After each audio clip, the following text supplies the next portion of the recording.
mulai dari proses sejak identifikasi kebutuhan sampai dengan serah terima hasil pekerjaan. Baik itu berupa bangunan, konstruksi, ya, kemudian juga ada ini jasa konsultansi, ya, kemudian ada jasa lainnya, ya, mulai dari proses pelaksanaan pekerjaan, serah terima, pembayaran, gitu ya. Itulah sampai dengan akhir, dari mulai identifikasi kebutuhan apa saja sampai dengan serah terima hasil pekerjaan. Itulah kegiatan pengadaan barang dan jasa pemerintah, ya. Oke, garis besar pengadaannya seperti apa, ya. Seperti tadi saya sampaikan, pengadaan itu bisa melalui caranya swakelola atau melalui penyedia. Nah, swakelola ini kita harus menetapkan tipenya dulu. Tipe swakelolanya yang kita laksanakan tipe apa? Apa tipe 1, tipe 2, tipe 3, atau tipe 4? Ya. Yang persiapan, siapakah? Ya. Jadi pelaksana swakelola itu ada tim persiapan, tim pelaksanaan, dan tim pengawas. Ya. Pengawasan. Persiapan, ya, itu dia menyusun rencana, menyusun jadwal kegiatan, RAB, review spek, teknis, KAK, finalisasi, dan penandatanganan kontrak swakelola. Ini PPK. Swakelola juga dimungkinkan kontrak, ada kontrak, ya, seperti yang sudah saya sampaikan tadi. Contohnya kontrak swakelola tipe 1, kontrak dengan tenaga ahli, gitu ya, dengan tenaga ahlinya.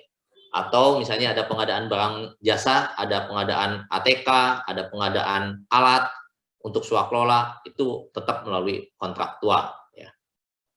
Pelaksanaannya yaitu dari mulai pembayaran, pelaksanaan laporan dan penilaian kinerja, kemudian ada berita acara serah terima, ada sanksi di situ, ada pengawasan swakelola.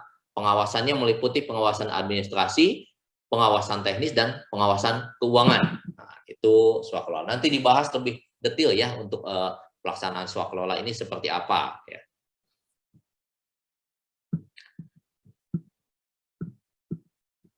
Kemudian untuk melalui penyedia, dari tahapan perencanaan, ya, perencanaan yaitu PA, KPA, dan PPK menetapkan spek teknis, ya, pemaketan, konsolidasi, dan biaya pendukung.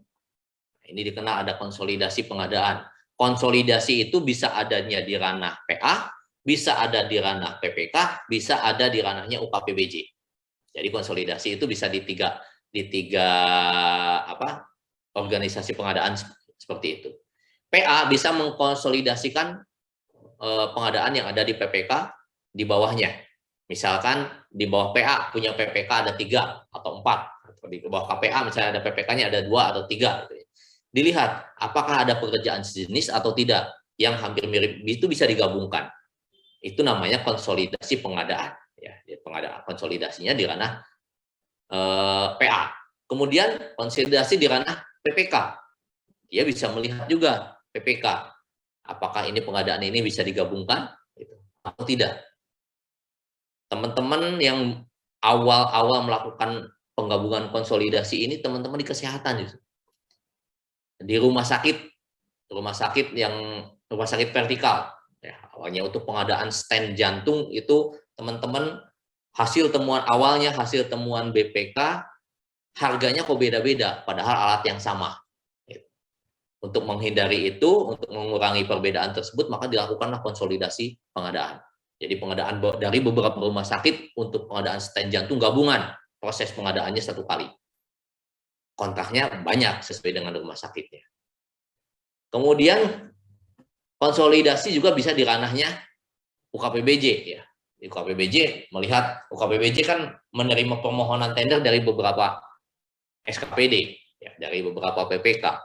Ketika melihat ada satu jenis atau barang yang sama, misalnya di SKPD A butuh mobil, mobilnya sama SKPD B, SKPD C, kenapa harus dipisah-pisah? Itu bisa 1 kali prosesnya. Misalnya seperti itu, ya, cara mudahnya. Mobil sekarang udah ada di e-katalog, ya.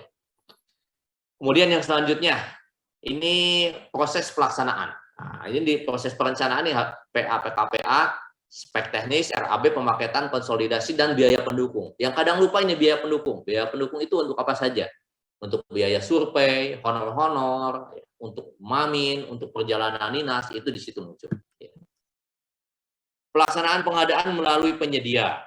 Pelaksanaannya, persiapan pengadaan, pemilihan. Di sini antara PPK, Pokja, atau pejabat pengadaan, atau UKPBJ. Dia menyiapkan spek teknis, yaitu PPK, rancangan kontrak, dan uang muka, itu yang menetapkan adalah PPK. Ya. Jaminan-jaminan, penyesuaian harga, metode pemilihan, metode evaluasi, dan metode penyampaian dokumen, itu ranahnya Pokja atau pejabat pengadaan. Ya. Kemudian persiapan pemilihan. Persiapan pemilihan, di sini di PPK apa saja? Di Pokja, penetapan pemenang dari mulai penilaian kualifikasi sampai dengan penetapan pemenang. Di dalam aplikasi kita, di dalam sistem pengadaan secara elektronik SPSE, PPK punya akses terhadap proses pengadaan ini. Bisa melihat tetapi tidak bisa mengubah dalam proses pemilihan. PPK bisa login. Siapa penyedia yang daftar, ketika sudah pembukaan bisa tahu yang daftar siapa.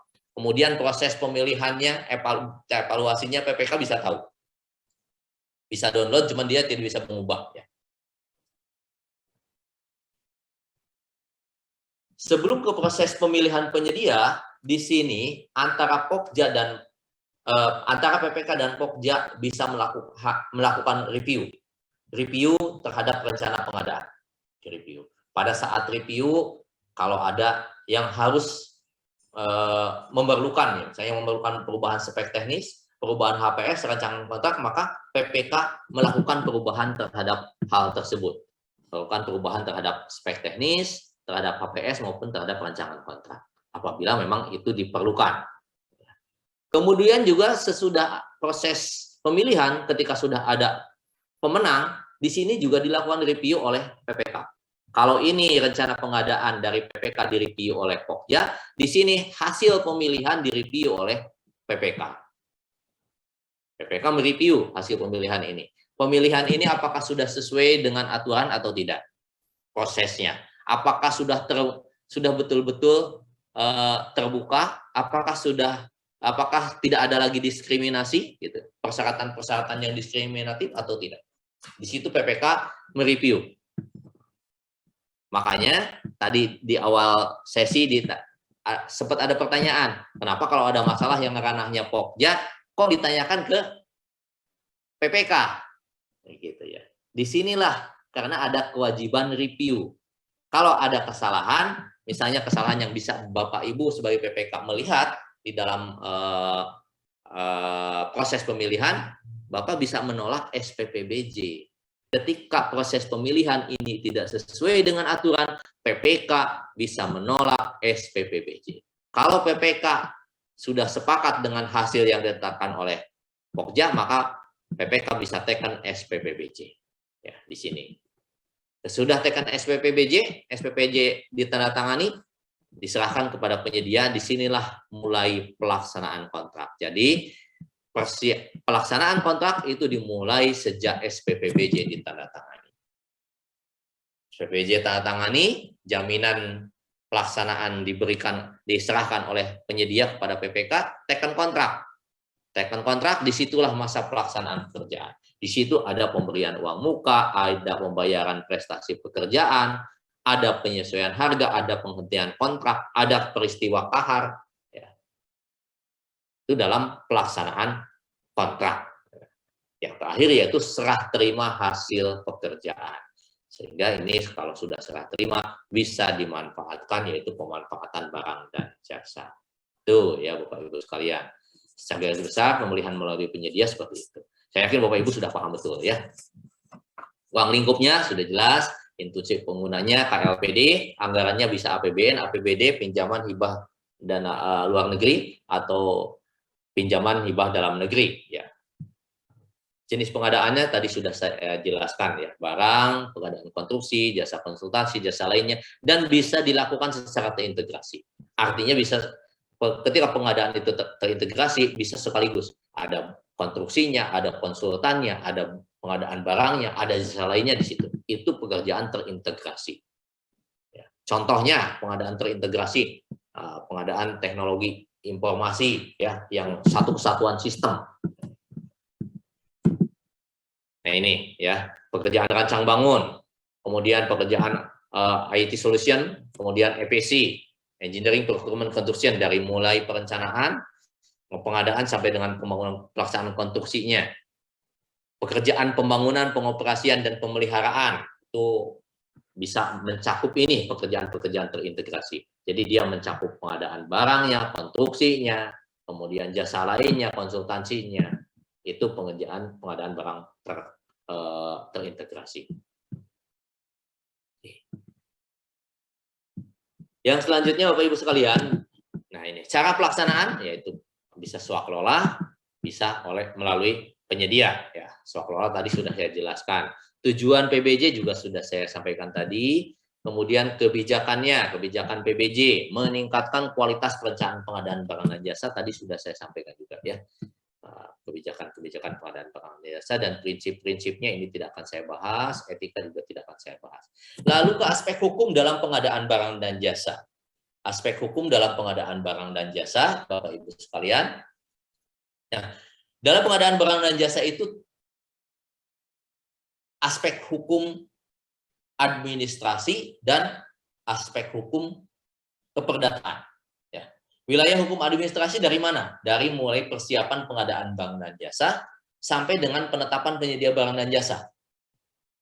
Ya. Jadi dari mulai persiapan, identifikasi kebutuhan sampai dengan SPPBJ itu masih wilayah administratif. Ya. Masih wilayah administratif, jadi hukumnya hukum administrasi negara. Ya. Begitu kita sudah teken kontrak, dalam fase pelaksanaan kontrak, itu wilayah hukumnya wilayah hukum perdata. Itu dari mulai teken kontrak sampai dengan serah terima pekerjaan.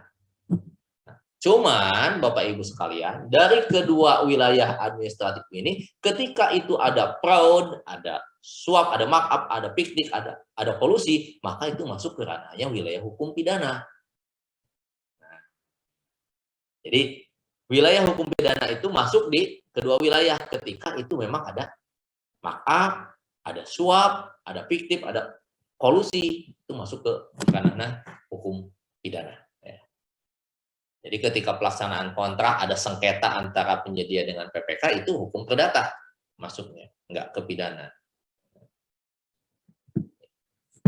Nah, kemudian selanjutnya peran usaha kecil. Nah, yang dinamakan usaha kecil itu siapa? Yaitu usaha mikro dan usaha kecil, termasuk di situ koperasi ya, koperasi kecil masuk di situ. Ya.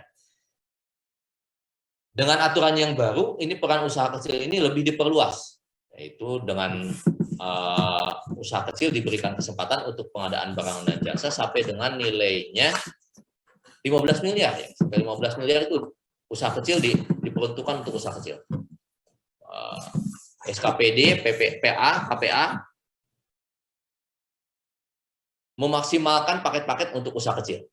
Tapi bukan artian memecah-mecah paket menghindari tender ya, bukan memecah-mecah paket menghindari tender. Mecah paket masih tender boleh, nggak masalah. Usaha mikro, usaha produktif, usaha perorangan dan atau badan usaha perorangan memenuhi kriteria usaha mikro yang diatur dalam peraturan yang ada. Kemudian usaha kecil ya usaha ekonomi produktif berdiri sendiri dan dilakukan oleh perorangan atau badan usaha merupakan anak perusahaan, bukan merupakan anak perusahaan dan bukan cabang perusahaan. Ini banyak kejadian ngaku-ngaku usaha kecil padahal dia sebagai anak perusahaan ya, anak perusahaan dari perusahaan besar gitu ya. Ini tentunya harus selektif dalam proses pengadaan barang dan jasa. Karena mereka tidak boleh mendapatkan insentif untuk usaha kecil.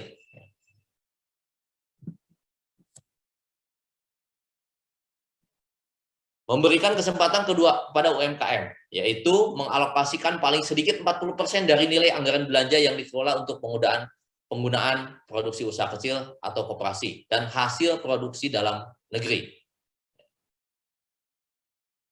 Sampai dengan 15 miliar diperuntukkan usaha kecil dan atau koperasi kecil. Ya. ya, di atas untuk pengadaan jasa konsultansi yaitu sampai dengan 1 miliar peruntukan untuk usaha kecil atau koperasi.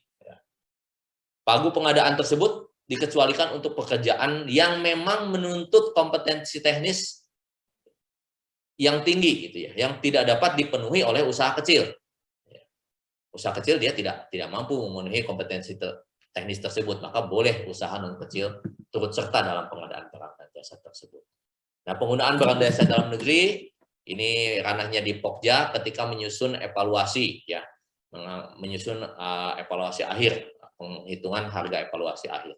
Karena usaha penggunaan barang jasa dalam negeri ini diberikan koefisien, diberikan preferensi harga. Artinya pengurangan nilai evaluasi tanpa mengurangi nilai harganya. Pada saat tender, ketika itu menggunakan TKDN, sekarang TKDN itu kan di atas 1 miliar harus sudah menggunakan TKDN, ya. Diutamakan menggunakan produksi dalam negeri, ya. Ketentuannya sudah jelas.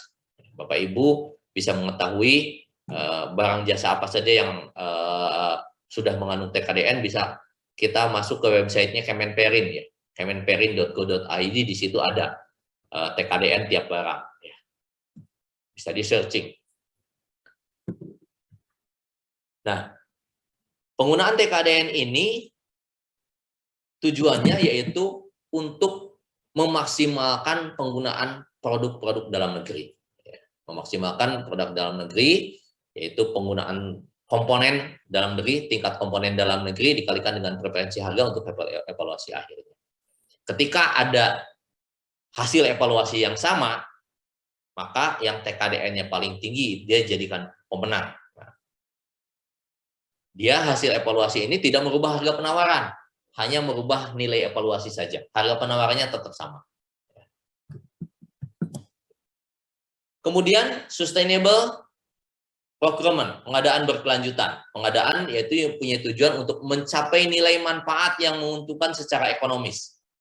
Tidak hanya untuk instansi pemerintah, KLPD sebagai pengguna, tetapi juga untuk masyarakat. Dan mengurangi dampak negatif terhadap lingkungan dan keseluruhan siklus penggunaannya. Ya, green procurement, pengadaan berkelanjutan. Ya. Dia memenuhi dari sisi aspek sosialnya, aspek lingkungan, aspek ekonomis, itu dalam pengadaan berkelanjutan itu diperhitungkan. Biaya produksinya dia harus minim, ya, dari aspek ekonomi, ya, barang jasa sepanjang usia barang jasa tersebut, ya.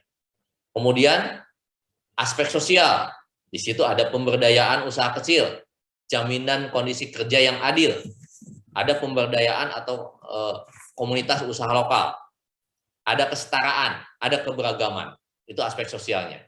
Aspek lingkungan, dia mengurangi dampak terhadap kesehatan, kualitas udara, kualitas tanah, air tanah, itu aspek lingkungannya yang perlu diperhatikan dalam proses pengadaan berkelanjutan. Ya. Ini harus menjadi pemikiran kita ketika saat akan menyusun perencanaan pengadaan. Ketika menyusun spek, kita harus memperhitungkan hal-hal ini. Barang jasa kita yang harus sudah ramah lingkungan. Ingat, sumber daya alam ini kan tidak bisa, agak sulit untuk diperbaharui, gitu ya. Kita lebih baik menjaga. Oke. Kemudian pengadaan barang jasa secara elektronik dilakukan melalui aplikasi yang namanya SPSE dan sistem pendukungnya. Sistem pendukungnya banyak, ya. Kemudian juga memanfaatkan e-marketplace atau toko daring, ya, yang meliputi katalog elektronik, toko daring, dan pemilihan penyedia. Katalog elektronik ini ada 3 katalog elektronik. Katalog elektronik nasional, ya, kemudian ada katalog elektronik sektoral, dan ada katalog elektronik lokal. Ya. Katalog elektronik nasional ini yang dikomandani oleh LKPP. Kalau sektoral oleh kementerian, ya, kementerian lembaga. Kemudian katalog lokal yaitu oleh pemerintah daerah yang menyelenggarakan. Contoh Jawa Barat mengadakan katalog lokal. Toko daring ini yang sudah terafiliasi dengan LKPP, ya. Ini dia, Pak, ya, pengadaan secara elektronik.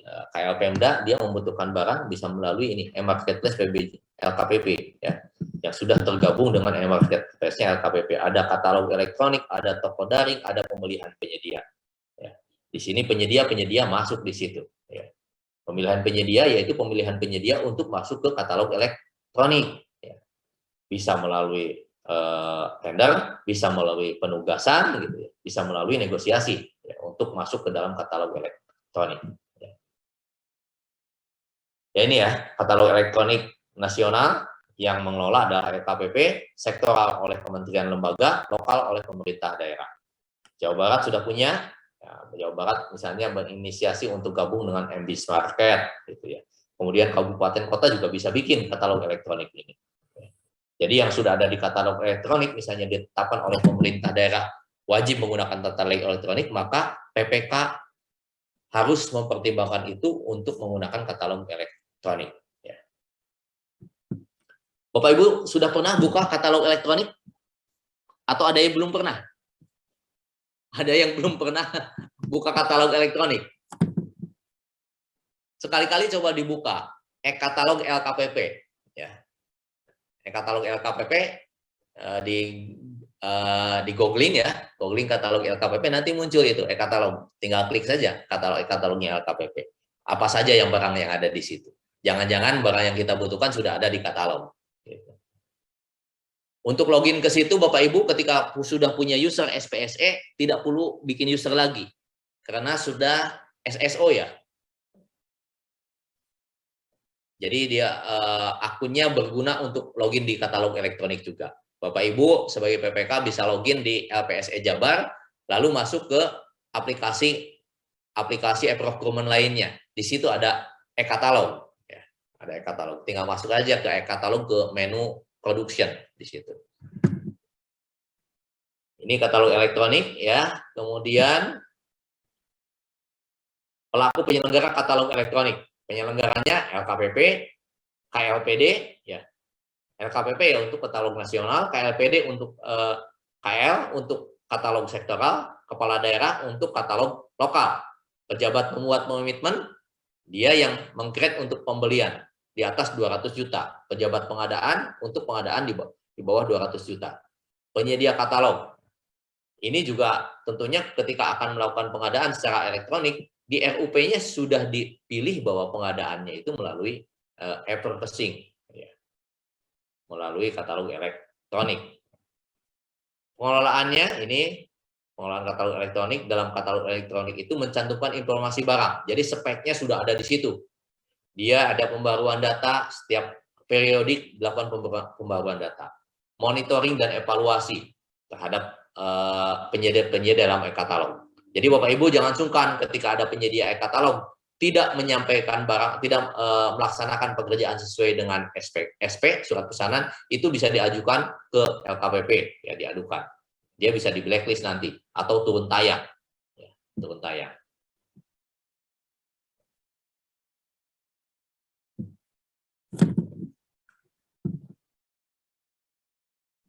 Dia e-katalog ini bisa melalui online semuanya ya, transaksinya online, kemudian juga dapat dilakukan berupa ini transaksinya bisnis to bisnis atau bisnis to customer, ya. Pelaksanaan pembeliannya melalui toko daring sesuai dengan ketentuan pelaksanaan dengan metode e-purchasing. Pembayarannya juga nanti kedepannya bisa melalui kartu kredit, ya, kartu kredit kalau di APBN itu sudah dilakukan, di APBD belum ya. Mudah-mudahan kedepannya ini bisa karena memudahkan untuk proses pembayarannya. Penyelenggara toko daring ini penyelenggara dalam toko daring LKPP, penyelenggara perdagangan melalui sistem elektronik PPMSE. Dia punya izin usahanya, izin usaha PPMSE dari Kementerian, dari Kominfo ya, kalau salah ini. Pedagang atau penyedia, jadi penyedia nanti bisa gabung ke PPMSE. PPK melakukan proses pengadaan, purchasing, pejabat pengadaan juga bisa purchasing. Tanggung jawab PPMSE dia bertanggung jawab terhadap pemenuhan persyaratan perdagangan dalam hal PPMSE berupa marketplace, memastikan pemenuhan persyaratan barang jasa, memastikan tindak lanjut pesanan melalui atas pembelian melalui PPMSE, melalui e-katalog ya, atau melalui toko daring, menaikkan sanksi kepada pedagang. Pedagang maksudnya di sini pedagang-pedagang yang tergabung di PPMSE yang dia kelola. Misalkan MBIS Market itu kan bukan dia yang jualan. Yang jualannya banyak penyedia di belakang PPMSE dia. Ketika pedagang yang melakukan pelanggaran, dia memberikan sanksi kepada pedagang tersebut. Ya. Manakala PPMSE-nya berupa marketplace. Pengembangan PPMSE sesuai dengan kebutuhan toko daring dan melakukan integrasi atau pertukaran data transaksi. Integrasi pertukaran data transaksi misalnya dengan pengelolaan keuangan, itu bisa digabungkan sehingga memudahkan proses pembayaran. Ketika sudah diklik pesan kepada penyedianya, maka itu ada misalnya sudah ada terintegrasi dengan keuangan bahwa ini sudah melakukan pemesanan, sudah kontrak, jadi kontrak sudah muncul. Kemudian pembayaran, ketika itu sudah diklik selesai, ajukan pembayaran, sudah muncul di keuangan. Kedepannya diharapkan bisa seperti itu. Jadi proses administrasi bisa dipangkas. Pedagang yang berdagang di toko daring, dia menyediakan barang sesuai dengan yang tercantum dalam situs web PPMSE. Menjamin pemenuhan persyaratan, menjamin keaslian barang, dan menjamin waktu penyerahan, menindaklanjuti pesanan atas pembelian melalui PPMSE. Nah, ini kewajiban dari pedagang atau penjual yang ada di toko daring, ya. Yang ada di Jabar di MBIS Market misalnya, banyak di situ penyedia yang ada di MBIS Market. MBIS Market ini sudah beberapa provinsi ya. Kriteria barang yang ada di toko daring, barang jasa yang standar atau dapat distandarkan, memiliki risiko rendah, harga sudah terbentuk di pasar. Barang jasa tidak ditayangkan dalam katalog elektronik dengan ketentuan untuk spek yang sama, penyedia atau penjual yang sama, wilayah jual sama, syarat dan ketentuan yang sama. Kalau misalnya di katalog elektronik sudah tayang, maka tidak perlu ditayangkan ulang, gitu ya.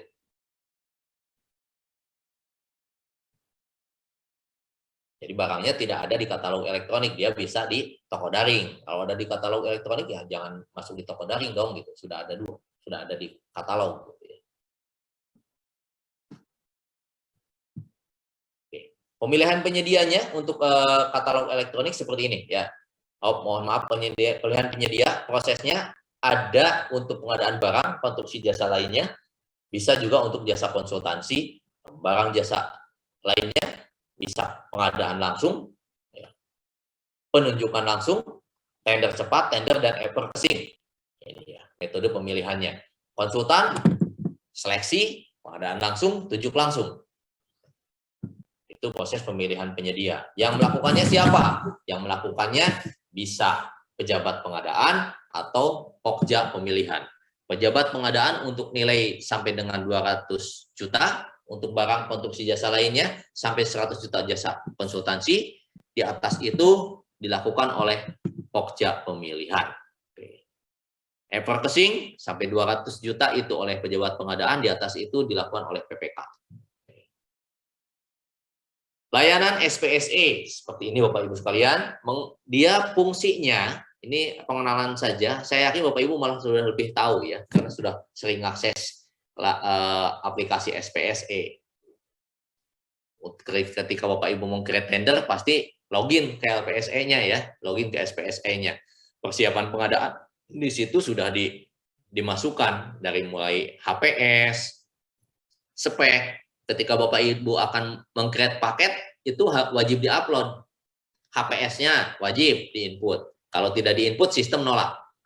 Kemudian spek, itu wajib, mandatory, wajib di rancangan kontrak itu wajib diupload oleh PPK. Fungsi layanannya ini, dia mengelola sistem informasi pengadaan barang dan jasa dan infrastrukturnya. Kemudian, dia juga punya fungsi registrasi dan verifikasi pengguna. Pengguna ini bisa pokja, PPK maupun penyedia. Ya, registrasi dan verifikasi pengguna. Ya, pengguna SPSE kan bukan hanya penyedia dan Pokja, ya, PPK juga pengguna SPSE. Kemudian pengembangan sistem informasi yang dibutuhkan oleh pemangku kepentingan. Ya, misalnya menyediakan dashboard pengadaan seperti apa. Ada Simon Tepra sekarang, itu kan evaluasi proses pengadaannya ada semuanya. Kemudian peran fungsi LKPP itu apa? LKPP dia menetapkan standar layanan, kapasitas, keamanan informasi, dan sistem pendukung. Sekarang sedang dikembangkan LPSE-nya terpusat. LPSE mulai dikembangkan LPSE terpusat di LKPP. Ternyata sistem, namanya juga sistem kan, sistem itu tergantung yang melaksanakan, yang mengelolanya, sistemnya.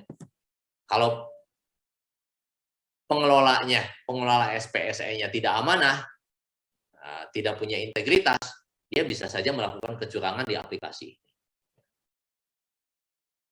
Ada beberapa kasus SPSE ini dijebol bukan dari luar, tetapi dari dalam dijebolnya. Gitu.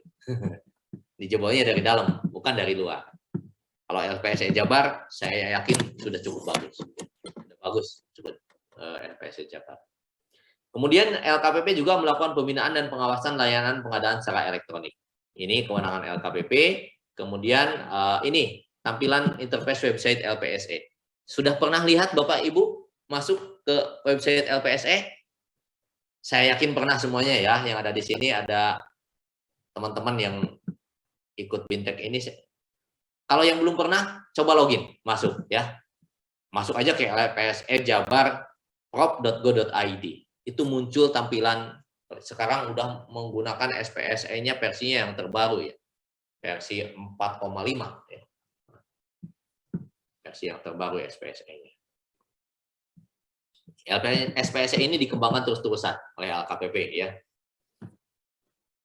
Kemudian SDM PBJ. Kita lanjut ke SDM PBJ, sumber daya pengadaan barang dan jasa dan pengembangan kompetensinya.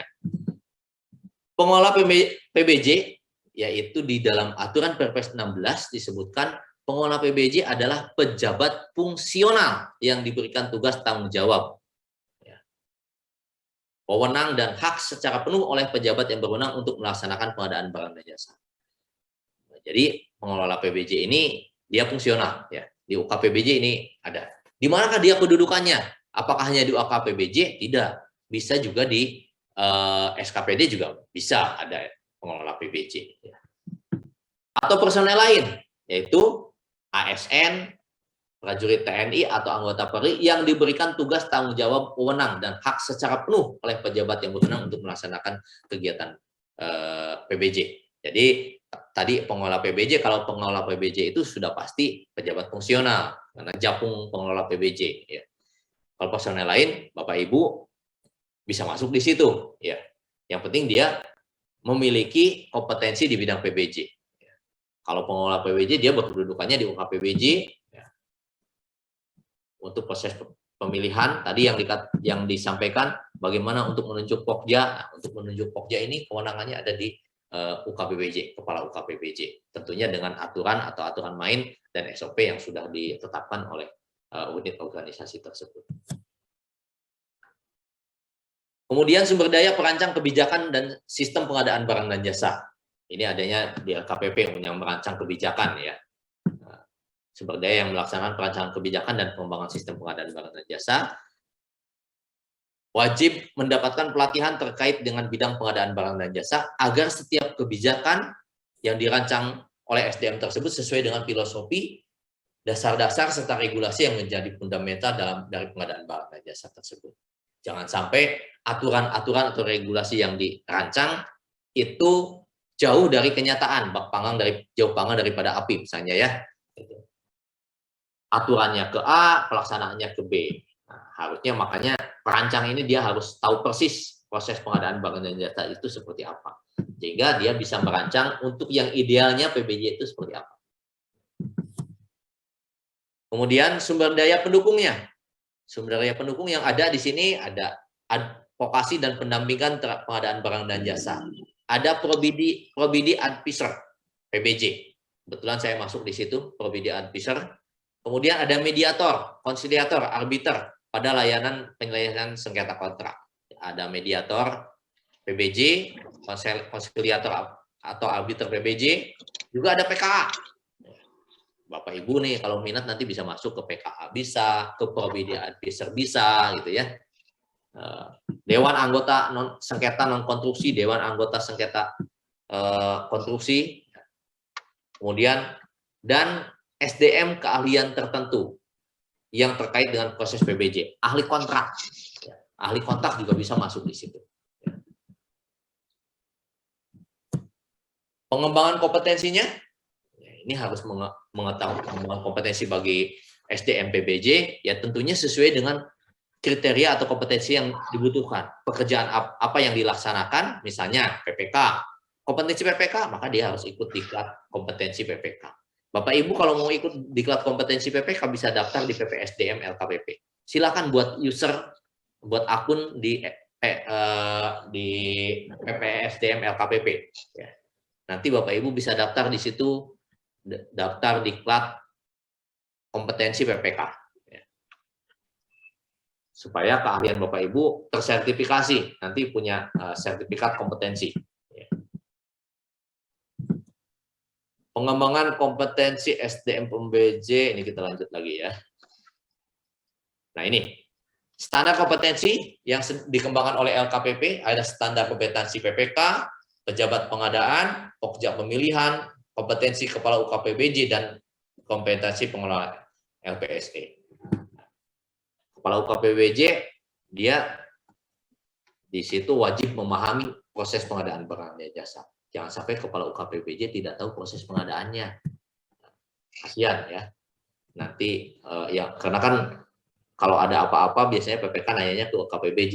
UKPBJ itu tempat konsul. Kalau UKPBJ yang tidak memahami proses PBJ ya repot nanti. Ketentuan peralihan. Nah, sampai dengan 31 Desember 2023, PPK Pokja pemilihan atau pejabat pengadaan yang dijabat oleh ASN TNI Polri ini wajib memiliki sertifikat kompetensi di bidang PBJ. Ya. Wajib memiliki sertifikat kompetensi di bidang PBJ. Artinya Bapak Ibu silakan ikut Bintek ya, Bintek kompetensi PPK. Ya. Kalau untuk PPK Pokja pemilihan ada lagi. Ya. PPK Pokja pemilihan, pejabat pengadaan yang dijabat oleh selain pengelola PBJ, wajib memiliki sertifikat kompetensi di bidang PBJ. Kemudian, sertifikat keahlian dasar yang sudah Bapak Ibu miliki, itu diakui.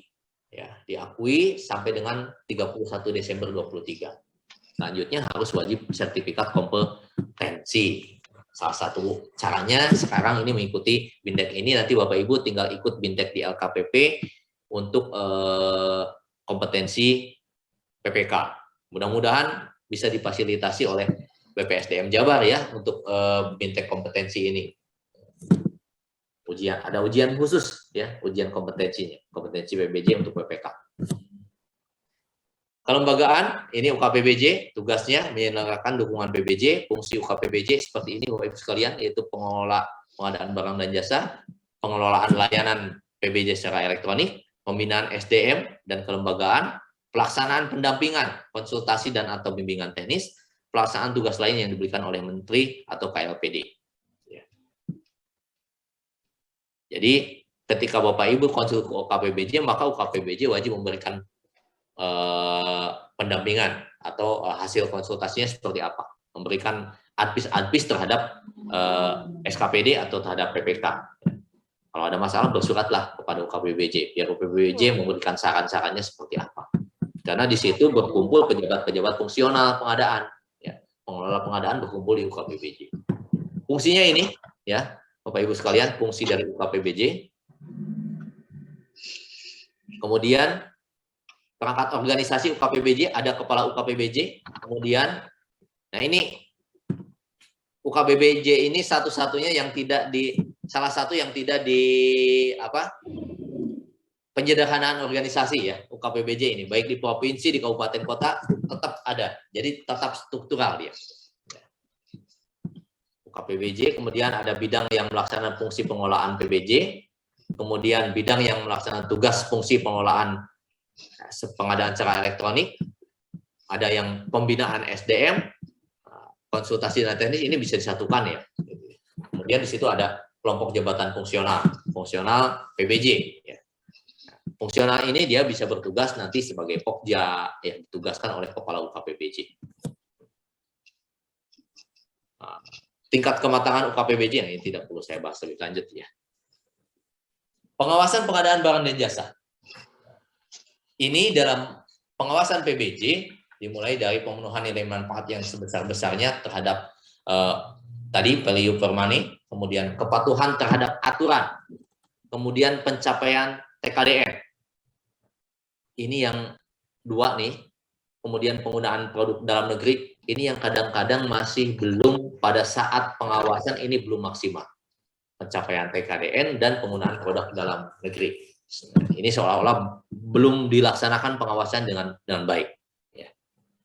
Padahal sudah jelas amanatnya, kita harus menggunakan TKDN yang lebih tinggi ya. Jadi penggunaan produk dalam negeri, karena itu untuk melindungi produk kita. Ya. Kemudian pencadangan dan peruntukan paket untuk usaha kecil dan sustainable procurement, pengadaan berkelanjutan, yaitu dia bisa dilakukan melalui audit, review, pemantauan, evaluasi atau WBS. Siapa yang melakukan? Yang melakukannya KLPD. KLPD pengawasan melalui APIP, aparat pengawas internal instansi pemerintah. Ya. Ini harus melakukan pengawasan ini. Dia mengawasi kepatuhannya, kemudian mengawasi penggunaan produk dalam negeri, ini yang belum terlaksana dengan baik. Baik, ada pertanyaan, Bapak?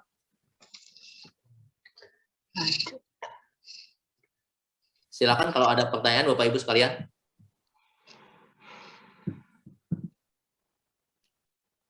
Nah, benar, ini pengawas. Ya, Pak Idam. Agak mundur dikit tadi, Pak, menyangkut marketplace, Pak. Ini dari penyedia barang, Pak. Saya pernah ditanya, Pak, dari UMKM, Pak, penyedia barang. Kebetulan dia harus masuk ke marketplace di sebuah daerah, lalu desa punya kebutuhan dari kantor kepala desa seperti itu atau kelurahan. Tapi kemudian si UMKM ini, si usaha mikro saya kira, Pak, mengeluh menyangkut batasan pembayaran dari pengelola marketplace, Pak, ke yang bersangkutan. Apakah ada ketentuan batasan, Pak, maksimal bahwa pemesanan yang sudah masuk itu ke si penyedia barangnya, Pak? Mohon ada informasi tambahan. Oh, untuk marketplace pembayaran kepada penyedia ya? Iya, Pak. Itu diatur ya, Pak? Batas waktunya? Batas waktunya sesuai dengan SP-nya, surat pesanannya.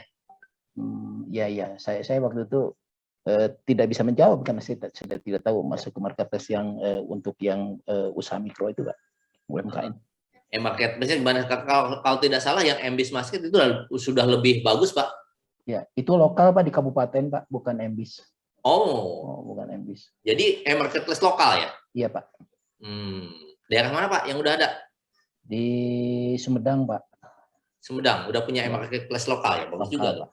Perlu dikembangkan. Cuman itu ya itulah, harus makanya ketika mengadakan marketplace sendiri ya harus dimitigasi hal-hal tersebut gitu. Jangan sampai udah pelakunya usaha kecil, kita tahu lah namanya usaha kecil UMKM modalnya terbatas gitu. Jangan sampai tersendat pembayaran, kasihan juga gitu. Kasihan dia gitu. Jadi harus jelas mekanisme pembayarannya seperti apa, harus jelas. Gitu.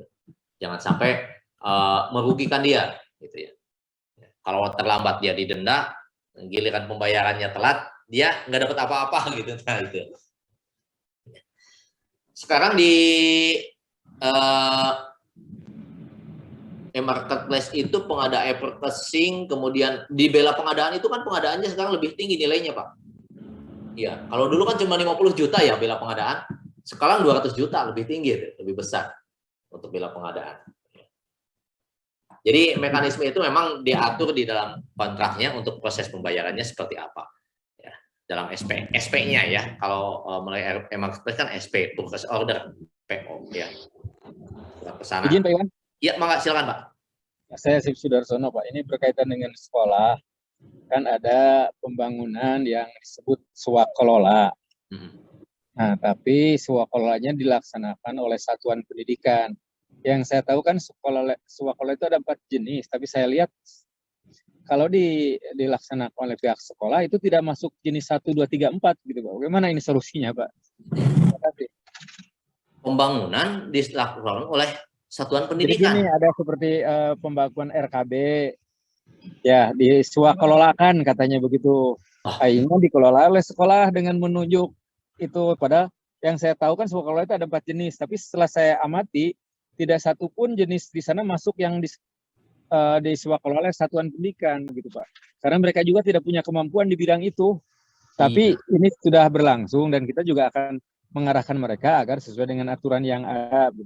Solusinya seperti apa Pak? Ya. Saya baru nggak nih ada swakelola oleh satuan pendidikan untuk RKB ya. Betul. Kasihan banget dia tidak punya kemampuan untuk itu, tidak punya sumber daya. Betul. Iya, harusnya kan itu dilaksanakan oleh dinas pendidikannya lah untuk hal bangunan seperti itu. Iya. Gitu ya. Jadi kan swakelola itu Pak begini, kalau misalnya yang menerima swakelolanya tidak mampu untuk mengadakan bangunan, maka pengadaan bangunannya oleh PPK. Oh gitu ya. Iya, nanti sudah selesai baru diserah terimakan kepada Jadi penerimanya. diserah terimakan itu barang jadi saja Pak ya? Lebih Iya, aman. betul. Oke. Gitu. Jangan sampai sekolah mengadakan penyedia jasa konstruksi.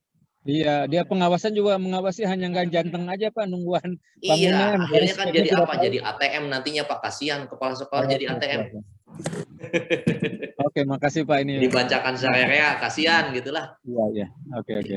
Kasihan kepala sekolah kita yang harusnya mendidik anak-anak, sekolah malah jadi ngurusin bangunan, ngurusin konstruksi gitu. Oke. Iya. Makasih Pak. Mungkin aturannya yang harus diperbaiki. Diluruskan dulu ya. Iya, betul. Makasih Pak Iwan. Ya, mangga. Ada lagi, mangga, silakan. Oke, baik, kita lanjutkan ya. Pengawasan PBJ ini dilakukan dari mulai tahapan perencanaan, persiapan, pemilihan penyedia. Nah, ini peran APIP ini harus dimaksimalkan. Jangan sampai ya seperti polisi India gitu Pak. Biarin aja nanti di pengkolan ditangkap gitu kan. Kejadian jangan seperti itu gitu ya. Nanti ditangkapnya pasti pengkolan, polisi tiba-tiba kan polisi India begitu ya. Di film-film India gitu ya. Nggak tahu kenyataannya. Harusnya dari mulai perencanaan, ketika di awal-awal di perencanaan sudah diketahui ada penyimpangan, harusnya di warning. APIP memberikan peringatan. Ini loh salah, gitu. Pengadaan Anda salah, gitu kan? Harus direview, harus diperbaiki, misalnya. Dari tahap perencanaan, dari tahapan persiapan, gitu. Kan ada RUP. APIP harusnya proaktif melihat atau membaca RUP. Ketika itu ada hal yang aneh, itu segala langsung diklarifikasi ke SKPD. Jangan sampai sudah terjadi masalah, terjadi penyimpangan baru turun. Nah, gitu. Jadi harus dari awal. Malah kalau ada pekerjaan atau paket-paket pengadaan yang sifatnya strategis, APIP bisa masuk probidi audit ya, probidi audit. Jadi probidi audit itu dari mulai bisa di tahapan perencanaan, bisa di tahapan pelaksanaan. Ya bagusnya dari mulai perencanaan probidi audit gitu ya. Jadi kawal oleh APIP dari sejak awal. Pengawasan dalam pemilihan dan pelaksanaan kontrak dalam setelah terima pekerjaan. Jadi yang diawasinya apa saja dalam perencanaan, kesesuaian identifikasi pengadaannya, persiapannya, apakah dalam persiapan itu ada diskriminatif atau tidak, pemilihan penyedianya fair play atau tidak, pelaksanaan kontraknya, manajemen kontraknya, apakah dia ada penyimpangan terlambat atau tidak. Pada tahap serah terima pekerjaan, apakah kuantitasnya betul, kualitasnya betul, lokasinya tepat, nah, itu yang harus diperhatikan. Pengaduan oleh masyarakat, ini alurnya pengaduan oleh masyarakat bisa melapornya bisa langsung bisa ke APIP, bisa langsung ke APH, tetapi ketika lapor ke APH harusnya mengembalikan ke APIP dulu. Ya. Lapor ke APH itu dia dari APH dikembalikan ke APIP ditindaklanjuti ketika ada indikasi KKN yang merugikan keuangan negara, maka itu baru dikembalikan ke APH untuk ditindaklanjuti kalau memang itu ada pelanggaran hukum ya. Jadi tidak serta-merta. Inilah aturan mainnya yang sebetulnya yang benar itu adalah seperti ini. Tetapi kenyataan di lapangan ternyata berbeda ya Pak ya. Makanya kita sebagai pelaku pengadaan harus membentengi dengan aturan, membentengi dengan dokumen-dokumen selengkap mungkin. Oke. Sanksinya ini, sanksi bisa diberikan terhadap peserta pemilihan, kemudian kepada pemenang pemilihan atau kepada penyedia, juga kepada KPA atau pejabat pengadaan atau pekerja pemilihan. Sanksi bisa diberikan. Kepada peserta pemilihan ini sanksinya seperti ini. Pelanggaran-pelanggarannya, pemilihan, peserta pemilihan atau penyedia memberikan dokumen palsu, atau ada persekongkolan, atau ada indikasi KKN, ini diberikan sanksi. Dia bisa digugurkan dalam pemilihan, bisa disanksinya pencairan jaminan penawaran, bisa sanksinya ada di daftar hitamkan gitu, selama 2 tahun. Diusulkannya, yang mengusulkan siapa? Pejabat pengadaan atau pekerja pemilihan atau agen pengadaan. Nah, tadi ada pertanyaan, agen pengadaan ini personilnya siapa saja? Agen pengadaan itu adalah bisa pihak swasta, ya, penyedia, pelaku usaha. Agen pengadaan itu bisa pelaku usaha atau UKPBJ. Loh, kok UKPBJ bisa jadi agen pengadaan? Bisa saja. Misalnya begini, Bapak Ibu sekalian. Ada Satker Pusat di Jawa Barat, tetapi dia tidak memiliki personil, tidak memiliki UKPBJ. Misalnya Bawaslu lah, taruh. Bawaslu kan baru ya. Ketika Bawaslu tidak memiliki personil untuk pengadaan barang dan jasa, maka bisa meminta bantuan agen pengadaan. Jadi UKPBJ Jabar berlaku sebagai agen pengadaan bagi Bawaslu. Begitu ya. Kalau yang pelaku usaha, agen pengadaannya, dia memang usahanya di dalam sebagai pengadaan gitu ya.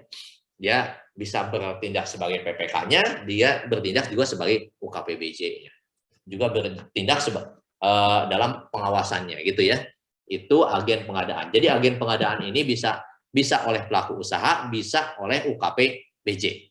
Maksudnya UKPBJ yaitu ketika diminta melakukan proses pengadaan oleh instansi yang bukan di bawah naungan dia.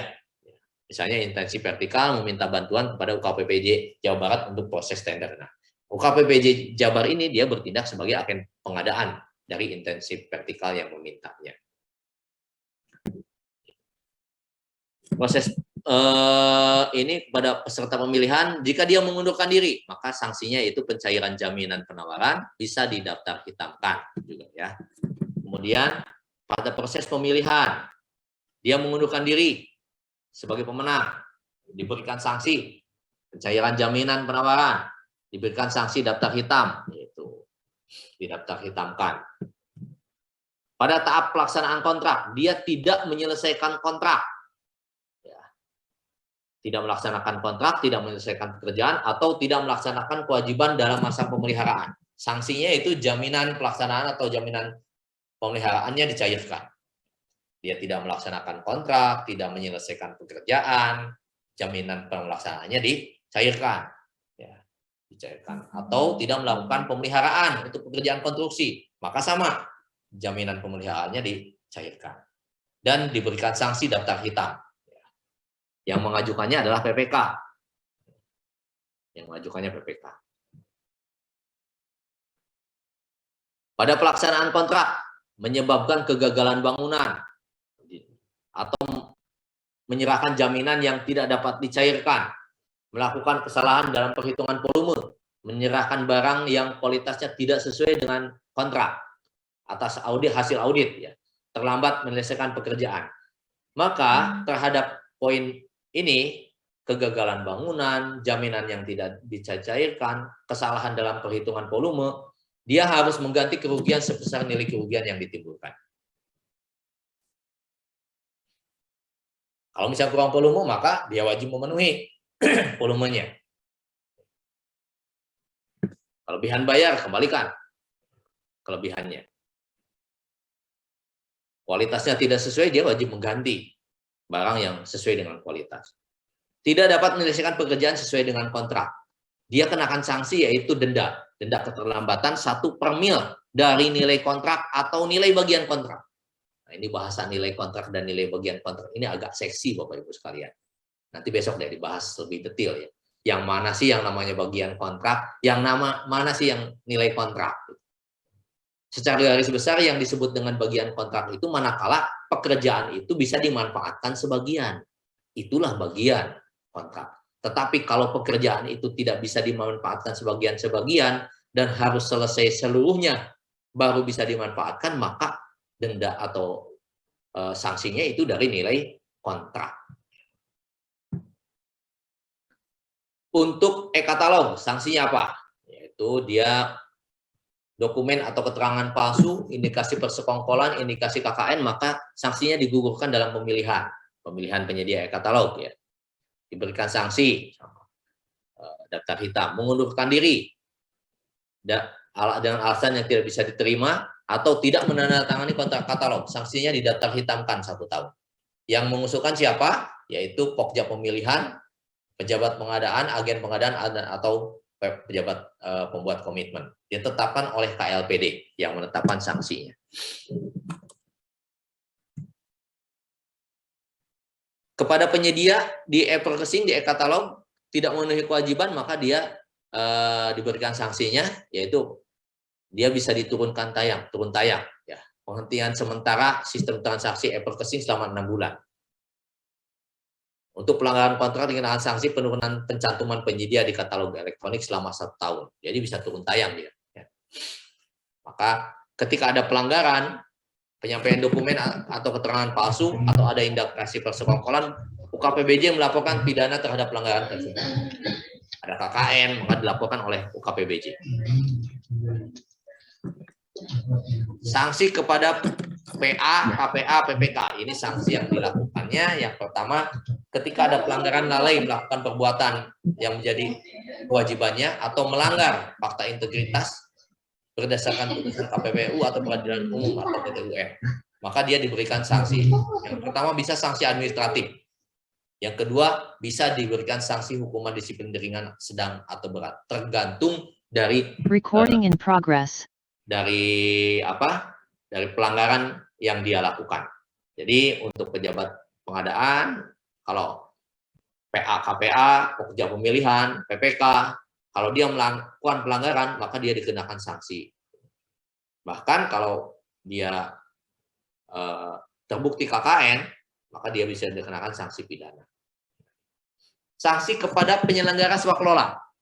Tipe 1, pembatalan sebagai penyelenggara swakelola. Misalnya sudah ada penyelenggara swakelola di instansi tersebut, bisa dibatalkan, diganti dengan timnya, tim swakelolanya. Tipe 2, tipe 3, dan tipe 4.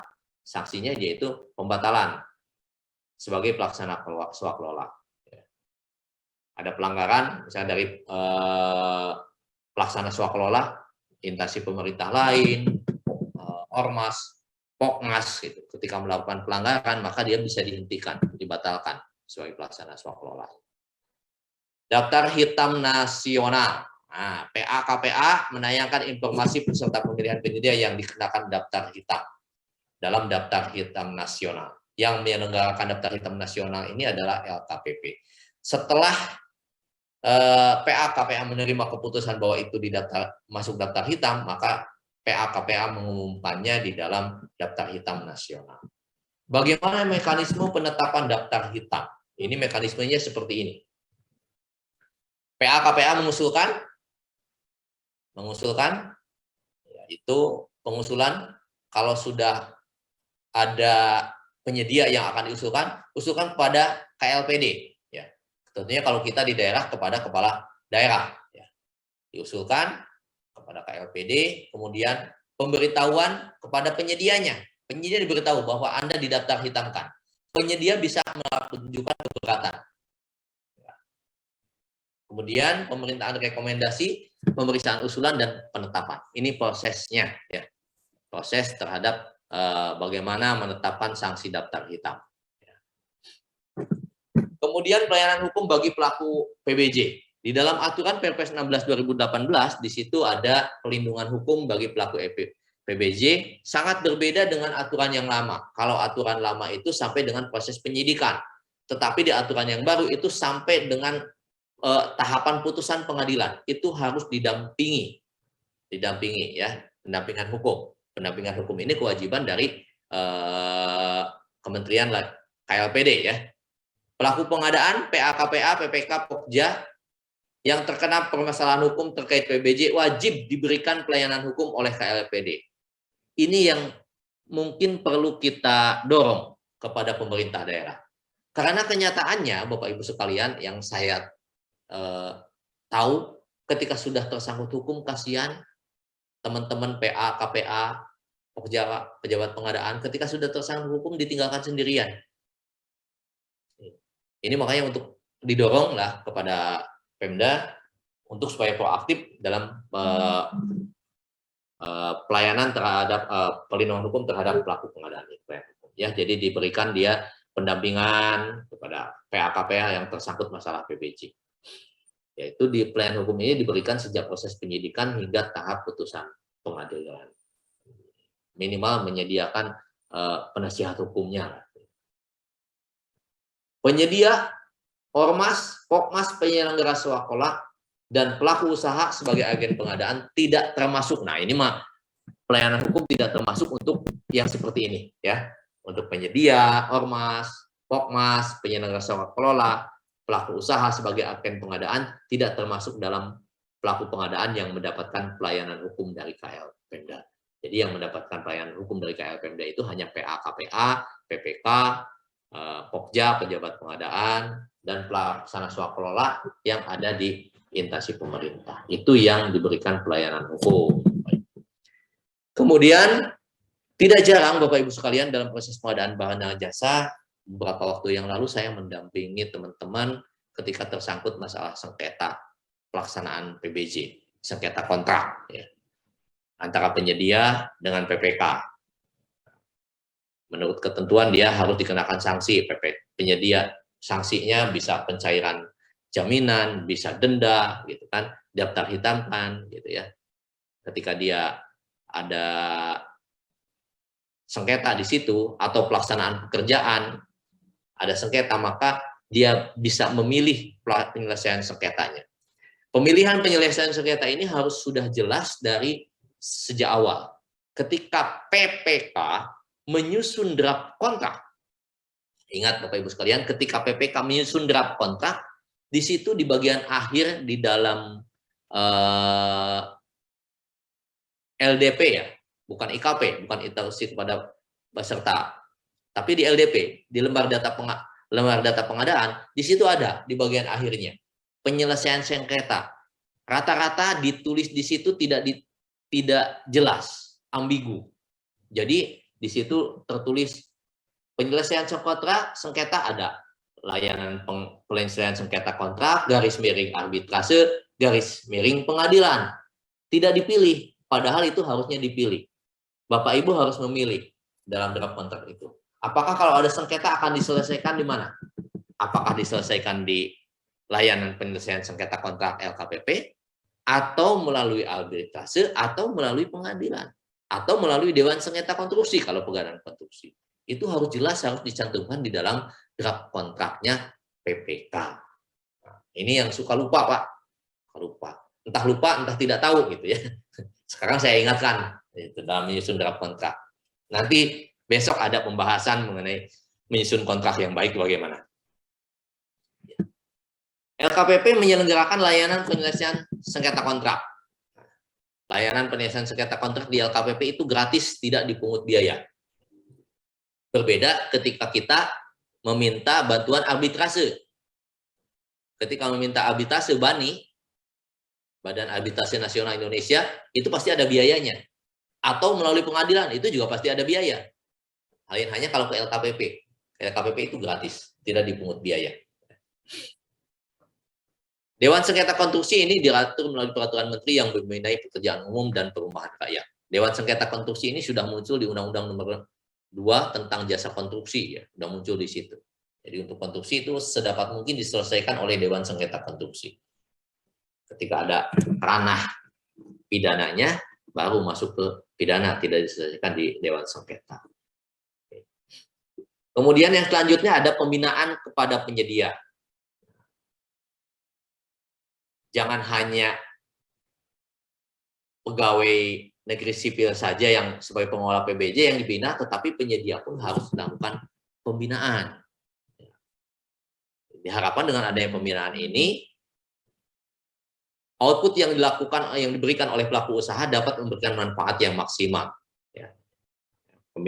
Siapa yang berwenang membina kepada penyedia ini? Bisa kalau di daerah ada dinas KUKM gitu ya, yang menangani usaha kecil itu lakukan pembinaan. ALPJK gitu kan. Kalau misalnya pekerjaan konstruksi, dinas PU bisa membina penyedia gitu ya, supaya pekerjaannya itu benar hasilnya gitu ya. Ruang lingkup pembinaan yaitu meliputi peningkatan kapasitas pelaku usaha supaya hasil pekerjaan konstruksinya bagus, maka adakanlah pelatihan tukang gitu kan, bisa seperti itu. Pelatihan mandor proyek, lakukanlah oleh instansi terkait supaya pekerjaan yang nanti diserahkan kepada user, kepada kita itu menjadi bagus gitu kalau mereka terdidik dan terlatih ya. Pemberian dukungan bisa dukungan pembiayaan gitu ya, dukungan perizinan yang mudah gitu. Penilaian kinerja penyedia barang dan jasa. Nah, di sini penilaian kinerja juga merupakan satu bentuk pembinaan ya. PPK pada saat selesai berkontrak itu harus memberikan penilaian kepada penyedia.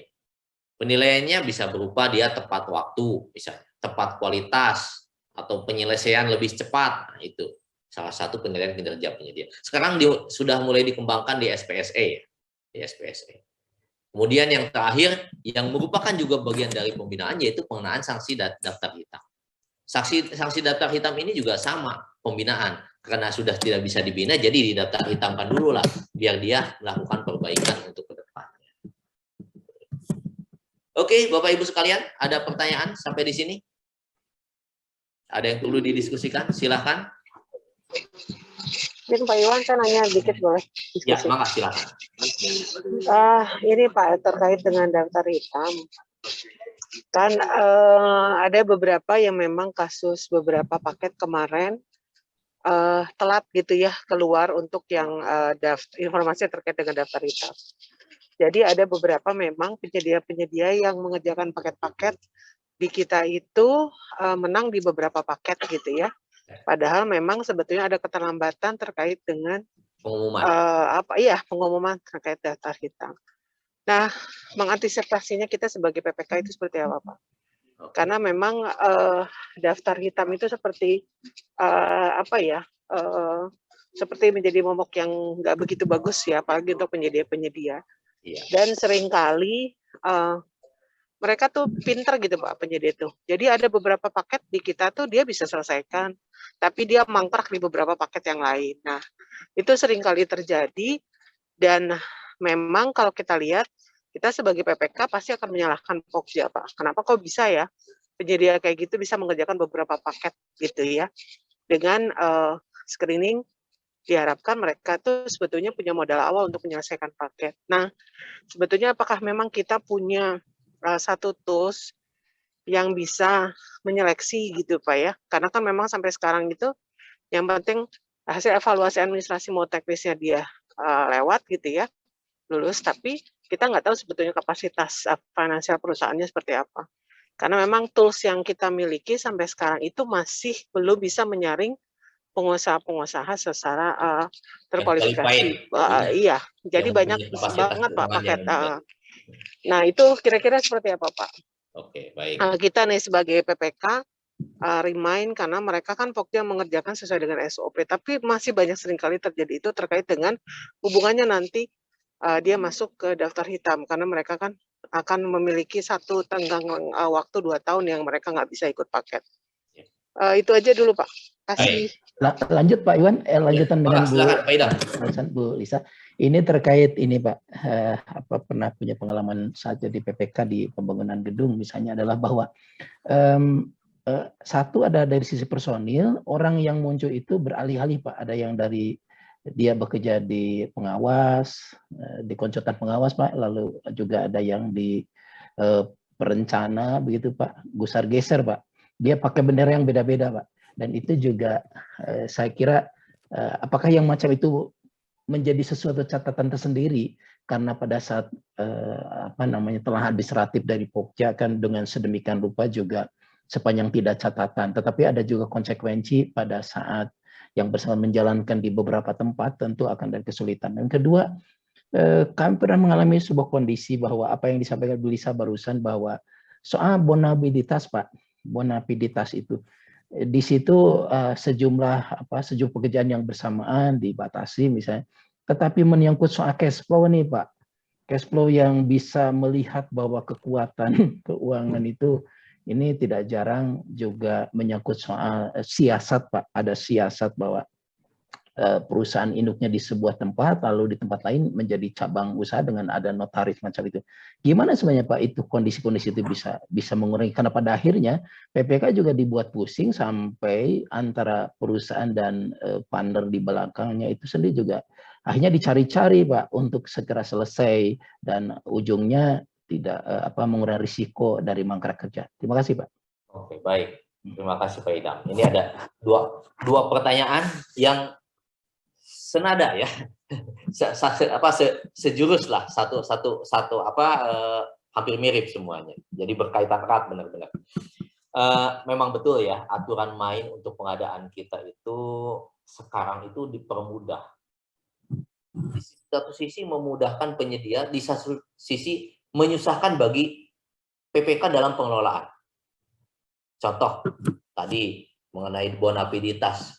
Sekarang kita tidak mempersyaratkan lagi neraca keuangan, enggak. Gitu kan? Untuk penyedia usaha kecil. Sedangkan usaha kecil sekarang sampai dengan 15 miliar, itu celakanya, Pak. Gede gitu kan. Nilai sampai dengan segitu tidak diminta audit akuntan keuangannya. Itu juga jadi dilematis. Di satu sisi kita membuka seluas-luasnya kesempatan berusaha, di satu sisi juga kita membuka celah bagi kita untuk bersusah-susah nanti pas pelaksanaan kontrak. Gitu. Nah inilah mungkin satu hal dilematis yang perlu kita hadapi dengan bijak, gitu Pak. PPK ketika saat akan berkontrak itu wajib, istilahnya kalau saya begini Pak, saya akan berkontrak dengan si A, saya harus paham betul si A itu siapa, bagaimana kapabilitasnya, diyakini betul. Makanya pada saat setelah penetapan pemenang oleh Pokja, di situ nanti sebelum SPPBJ keluar bisa diundang si penyedianya. Undang penyedia dan Pokjanya diundang untuk SPPBJ itu kan bahwa PPK sudah yakin betul bahwa penyedia yang ditetapkan oleh Pokja yakin dia bisa menyelesaikan pekerjaan.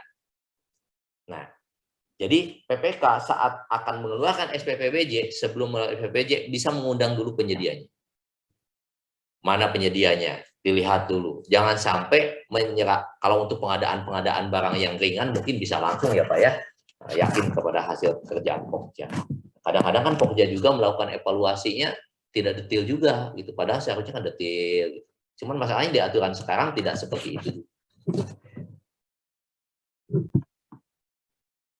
Di aturan sekarang itu, nah ini Bapak Ibu sekalian, ini Bapak Ibu sebagai PPK, ketika sudah selesai melaksanakan pekerjaan, tolong bantu PPK lain. Caranya bagaimana? Berikan penilaian kinerja terhadap penyedia. Nanti di SPSE itu akan muncul. Ya, jadi di SPSE itu sedang dikembangkan, nanti penilaian kinerja penyedianya yang baik, cukup malah kurang jelek penilaian kinerjanya. Nah, nanti akan tersortir hanya penyedia yang punya kinerja baik yang akan masuk ke dalam list penyedia. Itu kedepannya berharap seperti itu. Jadi tolong teman-teman PPK ini, Bapak Ibu sebagai PPK nanti bisa melakukan penilaian kinerja penyedia. Dan penilaian ini dilaporkan di aplikasi, disampaikan. Ini yang jarang dilakukan. Penilaian kinerja penyedia. Kalau penilaian kinerja penyedia ini sudah dilakukan bersama-sama, semua PPK melakukan ini, maka akan tersusunlah database vendor yang baik. Ya. Vendor management system kita akan terbentuk kalau semua PPK sudah melakukan penilaian. Sehingga nanti hukum alam lah yang akan menentukan penyedia mana yang qualified berdasarkan penilaian PPK semua. Jadi tidak lagi subjektif hanya satu PPK, akan banyak PPK yang menilai. Gitu. Misalnya si A di satu satker dinyatakan baik karena kedekatan PPK dengan penyedianya. Gitu. Di satker lain malah jelek. Jadi nanti akan ada ratingnya tersendiri. Nah, ini memerlukan kerjasama semuanya, kerjasama PPK semua. PPK memberikan penilaian yang objektif semuanya. Itu ya. Jadi untuk saat ini memang belum ada tool yang jitu untuk menangani penyedia-penyedia yang nakal. Apalagi yang tadi disampaikan oleh Bu Lisa. Dia menang di satu paket, di beberapa paket lain juga menang. Plus dengan personil yang itu juga gitu. Di satu satker dia jadi perencana, di satker lain jadi pengawas. Nah, inilah harus jeli. Makanya sebelum penandatanganan kontrak, personil itu diundang. Apakah betul dia hanya mengerjakan di kita atau juga dia punya penugasan di tempat lain. Manakala di kemudian hari ditemukan bahwa itu dia berbohong, itu bisa dikenakan sanksi. Sanksinya bisa dia PPK meminta mengganti personilnya minta diganti yang setara, atau bisa diputuskan kontrak. Ya, itu kan tergantung dari penilaian PPK, gitu ya. Pak Iwan, punten, penilaian kinerjanya terhadap institusinya atau termasuk personilnya, Pak? Dua-duanya, Pak. Dua-duanya. Iya, karena personil itu dinilai juga, Pak. Personilnya dinilai, institusinya juga dinilai, gitu ya. Ada. Nanti ada format penilaian kinerja penyedia ya, nanti di akhir nanti ya. Nah, di akhir di hari ketiga keempat lah ada keempat kelima ada ya, untuk penilaian kinerja penyedia itu seperti apa. Karena itu salah satu tugas dari PPK. Ya. Kita juga nanti dibantu oleh PPK lain. Ya. Sebentar ya Bapak Ibu sekalian, kita beri dulu sedang azan di sini.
Baik, kita lanjutkan ya Bapak Ibu sekalian.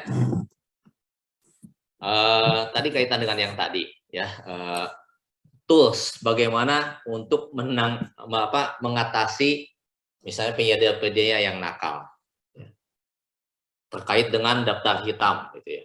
Kami pernah mengalami Bu di sini ya. Dia berkontrak di bulan Maret. Di bulan April atau Mei dia dikenakan daftar hitam. Dikenakan daftar hitam dan muncul di daftar hitam nasional di bulan Mei-nya. April dia kena daftar hitam, muncul di daftar hitam nasional di bulan Mei.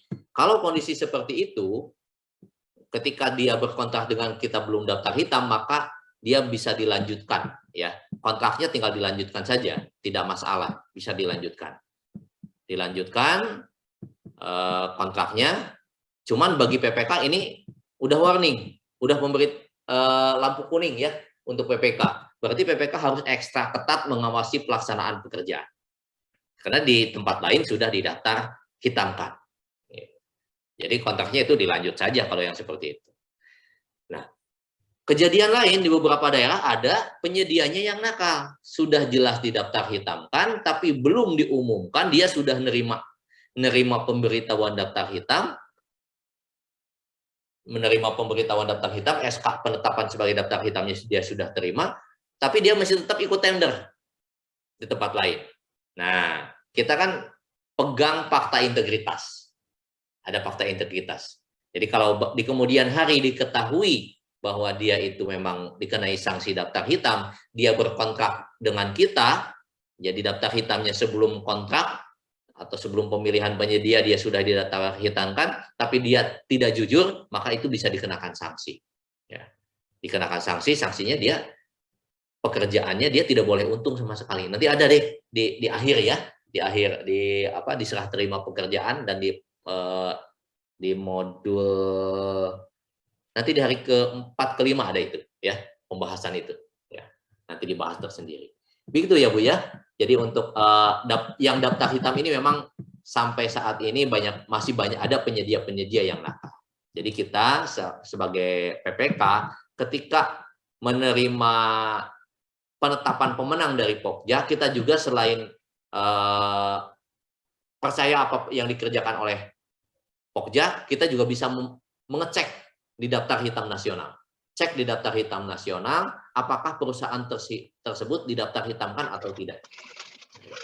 Ya, bisa kita tolak ya Pak ya, usulan Pokja itu kan. Kalau ternyata kita temukan. Kalau ada bukti dia didaftar hitamkan, kita tidak bisa menolak. Oh. Tapi PPK bisa punya hak untuk menolak usulan Pokja nggak? Iya, bisa. Sepanjang ada dasarnya. Iya, ada dasar dan telaah dari PPK. Ada dasarnya, PPK bisa nolak. PPK punya hak untuk menolak itu. Ya. Karena kan yang berkontrak juga PPK, bukan Pokja. Yang akan serah terima pekerjaan juga PPK. Jadi PPK harus yakin betul bahwa penyedia yang akan berkontrak itu dia memang punya kapabilitas. Untuk itu. Iya. Siap. Oke, Pak. Siap. Baik, Bapak Ibu sekalian, sudah waktunya istirahat, waktunya isoma. Kita tadi terlambat 30 menit. Recording stopped. Kita sekarang nanti istirahat sampai jam berapa nih kesepakatan? Recording in progress. Pak Eri, barangkali. Ya Pak, mohon izin. Ya, mangga Bu Yuli. Mungkin bisa rehat dulu ya Pak. Ya. Sudah beres kan Pak ya? Maksudnya untuk materi yang pertama ini? Pertama, kedua sudah selesai. Oh iya, mangga mungkin kita bisa rehat dulu ya Pak ya sampai pukul 1 mungkin ya? Ya, pukul 13 berarti 13 kita masuk lagi ya Bu Yuli ya. Baik teman-teman sekalian, untuk sesi pagi sampai siang ini kita cukupkan sampai di sini. Nanti sampai bertemu kembali pada pukul 13 ya. Selamat istirahat, selamat menunaikan ibadah sholat duhur bagi teman-teman yang menunaikan ibadah sholat duhur.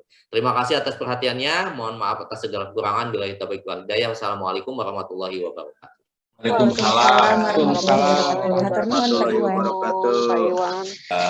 Dawa Iwa. Mangga kita ketemu lagi pukul 1 ya Bapak Ibu. Siap Bu Yuli. Siap Pak Iwa, siap Pak Iwa.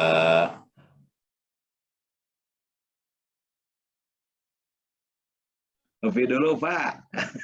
Ngopi. Ngopi dulu Pak Iwa, ngopi dulu Pak Ya, Iwa. siapa lah, biar cengar ya. Selalutan wae doh. Nunutan wae Pak Iwa mah. Nunutan wae Pak, doh kata di mana ya teh. Sehat Pak? Alhamdulillah Pak Iwa. Alhamdulillah. Syukurlah. Tuhan. Salam waktu ke Ibu Pak. Insya Allah. Bari ngopi heula abdi mah ya. Enggak, mohon. Ya. Bapak Ibu ada grup nggak, Pak? Ada grup WA-nya nggak? Ada Pak, ada. Komandan grupnya siapa? Nanti saya share materi di komandan grup. Mangga boleh Pak. Bu Yuli atau Pak Eri biasa. Iya. Seharusnya materi mah tos aya di Pak Eri ge sih. Nanti di share sama Pak Eri materinya. Siap Pak. Nanti sama saya dibantu juga untuk di-share. Iya, siap. Mangga Bapak hatur nuhun.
Recording stopped.